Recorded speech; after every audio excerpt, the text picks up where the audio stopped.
How to post anonymously on Facebook group as a member. Hello everybody, welcome back to our channel. In today's video, we are going to learn how we can post anonymously on Facebook group as a member. So without any delay, let's just jump right into the video.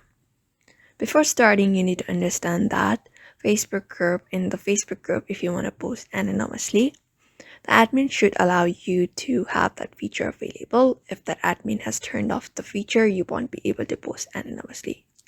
But if the admin is allowed, what you can do is head over to the group by going to the menu and going to the group. And once you have reached to the base of the group, in order to post anonymously on Facebook, you can easily find this option called anonymous post right below the box where you can post anonymously.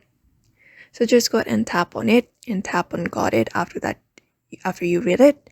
And what you need to do is just go ahead and type in whatever you want in that post. After that, just go ahead and post by tapping on this post button at the top right. And once that is done, it will be post by saying anonymous participant like this.